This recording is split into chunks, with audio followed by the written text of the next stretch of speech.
તાજેતરમાં જ બુસેલ્ડન ખાતે Asia Pacific championship Ironman 70.3 western ઓસ્ટ્રેલિયાનું આયોજન કરવામાં આવ્યું હતું. આ ચેમ્પિયનશિપમાં અમદાવાદના 59 વર્ષીય કૌશલભાઈ મહેતાએ ભાગ લીધો હતો. ખાસ વાત તો એ છે કે સૌથી કઠિન ગણાતી એવી આ ટ્રાયથલોન ઇવેન્ટ પૂરી કરવા માટે તેમને આપવામાં આવેલ સમય કરતાં તેમણે 1 કલાક વહેલી ઇવેન્ટ પૂર્ણ કરી વિજેતા હાંસલ કરી શહેરના સૌથી વયસ્ક આયર્નમેન બન્યા હતા. મારું નામ કૌશલ મહેતા છે. I am one of the founders of Motif. મારી ફિટનેસ જર્ની તો છેલ્લા 30 વર્ષથી ચાલે છે. મારી ફર્સ્ટ રન સેન ફ્રાન્સિસ્કોમાં 1995માં 12 માઇલ એટલે 1 mile less than half marathon San Francisco bay to breaker નામની રેસમાં થયો.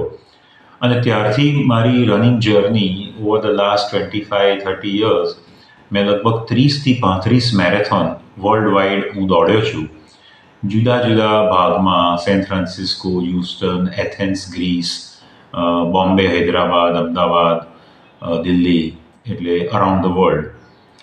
અને પછી એનું લોજિકલ ઇવોલ્યુશન આગળ મને પ્રેરણા થઈ કે જો આ રન કરતા હોઈએ તો એનાથી વધારે આગળ swimming plus cycling plus running એવો એક ટ્રાયથલોનનો એટેમ્પ્ટ કરીએ.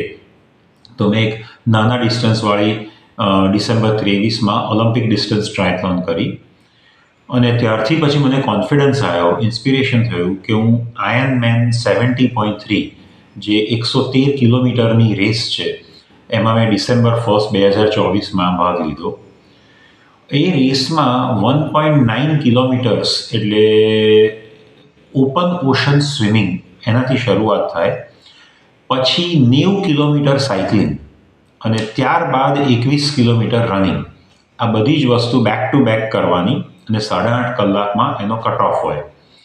તો આપણા જેવા માણસ જે ગુજરાતમાં જન્મ્યા હોય ને ઓપન ઓશનનો કોઈ અનુભવ જ નથી, કારણ કે આપણી પાસે નજીકમાં અમદાવાદમાં કોઈ ઓપન વોટર બોડી નથી.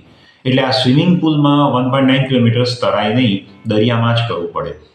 એટલે એના માટે થઈ અને ધીમે ધીમે પ્રેક્ટિસ ચાલુ કરી. સ્વિમિંગ ફોર્મલી શીખ્યા. દુનિયાના અગેન મેરીલેન્ડમાં છે, સેન્ડિયાગોમાં છે, દરિયામાં સ્વિમિંગ કરવાની થોડી પ્રેક્ટિસ કરી. અને સાયકલિંગ તો હું વર્ષોથી કરતો હતો જ. મેં ટૂર ઓફ નીલગિરીઝમાં 750 કિલોમીટર 7 દિવસમાં કર્યું હતું. એટલે એ મારી સ્ટ્રેન્થ હતી.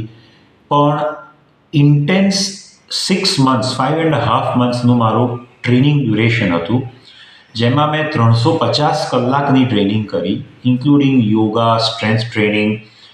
અને એ 350 કલાક એટલે 8 કલાક 8.5 કલાકના ઇવેન્ટના 45 ગણા સમય ટ્રેનિંગમાં કર્યો. એ ટ્રેનિંગમાં 3500 કિલોમીટર મેં કવર કર્યું અને આ ઇવેન્ટ હતો 113 કિલોમીટરનો. એટલે એવી લગભગ 30 ગણું અંતર જે મારે કરવાનું હતું એ મેં ટ્રેનિંગમાં કર્યું. મારું 1.9 કિલોમીટર્સ એટલે 2 કિલોમીટર જેવું સ્વિમિંગમાં મેં 85 કિલોમીટર સ્વિમિંગની તૈયારી કરી. એટલે પુષ્કળ તૈયારી કરી. Intense schedule of training, interval training, running પછી સાયકલિંગ, સાયકલિંગ પછી રનિંગ, એટલે એને બ્રિક ટ્રેનિંગ કહેવાય. અને બહુ જ અગત્યની ન્યુટ્રિશન, કે તમે ટ્રેનિંગમાં 5000 કેલરીઝ બાળો તો એની સામે અંદર ખાવાનું, drinks, energy drinks, jails, training gear, કયા ગોગલ્સ, કયા કપડાં, એ બધું મેં એક કોચ અમદાવાદના છે અંકિત આનંદ, એમની નીચે ગાઈડન્સમાં આ બધું જ કર્યું. અને end of the day I was ready to participate in the event. પણ overall with a smile I completed the event in 7.5 hours, એટલે 1 hour before the cut off. અને આટલી ટ્રેનિંગનો બેનિફિટ એ હતો કે આઈ ફિનિશ્ડ ઇટ સ્ટ્રોંગલી. મને કોઈએ કહ્યું હોય કે બીજા 5 કિલોમીટર દોડી કાઢો તો બી હું દોડી શકત. એટલે ટ્રેનિંગ, મોટિવેશન, ચેલેન્જીસનો સામનો કરવો, that is really the story. આ ઇવેન્ટનું ઇન્સ્પિરેશન જોવા જઈએ તો હું રનિંગ તો કરતો હતો, પણ એઝ યુ એજ, આજે મારી ઉંમર 59 યર્સની થઈ છે. I am the oldest person in Ahmedabad to complete a marathon, triathlon, Ironman.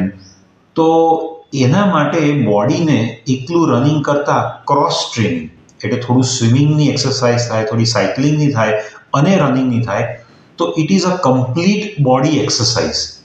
એટલે મને થયું કે એઝ આઈ એજ એકલું રનિંગ તો કેટલી ઉંમર સુધી કરી શકીશ, પણ સ્વિમિંગ ને એ બધાનું જો કોમ્બિનેશન થાય તો fitness overall for the body can go on for a longer period of time. That was the inspiration કે એઝ યુ એજ કંઈક તમે એક્ટિવિટી કરો કે જે યુ કેન કન્ટિન્યુ. આજે 80-90 વર્ષના માણસ બી સ્વિમિંગ કરી શકે. So that is how I thought about the hall thing. અને પછીથી હું ગોવામાં ઓપન ઓશન સ્વિમિંગ શીખ્યો અને ત્યાંથી એ જર્નીમાં આગળ વધ્યો. આ ઇવેન્ટનો મેઇન ઉદ્દેશ્ય ઇઝ બેલેન્સ્ડ ફિટનેસ. તમે રનિંગ કરો તો એકલા કાફ મસલ્સ ને હેમસ્ટ્રિંગ બર્ન થાય. તમે સાયકલિંગ કરો તો થાઇઝના ને એ મસલ થાય. તમે સ્વિમિંગ, સાયકલિંગ અને રનિંગ કરો તો the whole body is getting the exercise. એટલે આનો ઉદ્દેશ્ય, હેતુ એ છે મારા માટે કે મારી પર્સનલ ફિટનેસ જર્નીમાં I can have a complete body exercise. So that was the goal of the whole event. અને અમારે આમાં જ હવે આગળ વધવું છે so that I can continue my fitness journey.